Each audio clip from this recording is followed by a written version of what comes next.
നമ്മൾ ഈ ലൂക്കോസ് സുവിശേഷം 1-ാം അധ്യായത്തിന്റെ 8 മുതലുള്ള വാക്യങ്ങൾ വായിച്ചു വരുമ്പോൾ ഇതിന്റെ സാഹചര്യങ്ങൾ നമുക്ക് മനസ്സിലാക്കാനായിട്ട് സാധിക്കും. 8-ാം വാക്യത്തിൽ വായിക്കുന്നു, അവൻ കൂറിന്റെ ക്രമപ്രകാരം ദൈവസന്നിധിയിൽ പുരോഹിതനായി ശുശ്രൂഷ ചെയ്തു വരുമ്പോൾ പൗരോഹിത്യ മര്യാദ പ്രകാരം കർത്താവിന്റെ സന്നിധിയിൽ ചെന്നു ധൂപം കാട്ടുവാൻ അവന് നറുക്ക് വന്നു. ഒരു പുരോഹിതന് 1 വർഷം ചുരുക്കം ദിവസങ്ങൾ മാത്രമാണ് തന്റെ ആയുസിൽ അല്ലെങ്കിൽ തന്റെ ഒരു വർഷത്തിൽ ശുശ്രൂഷയ്ക്ക് വേണ്ടി ലഭിക്കുന്നത്.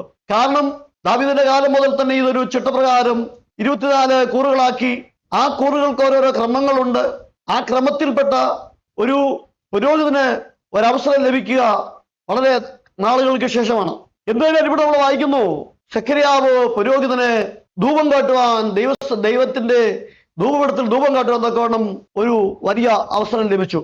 ഇത് വളരെ ചിട്ടയോടും വളരെ ഭക്തിയോടുകൂടിയും വളരെ ശുദ്ധീകരണത്തോടുകൂടിയും വളരെ ക്രമീകരണത്തോടും ചെയ്യേണ്ട ഒരു ശുശ്രൂഷയാണ്. ലാഘവ ബുദ്ധിയോടെ ചെന്ന് ചെയ്യുവാൻ സാധിക്കുകയില്ല. ജീവിതത്തിൽ ക്രമീകരണങ്ങൾ വേണം.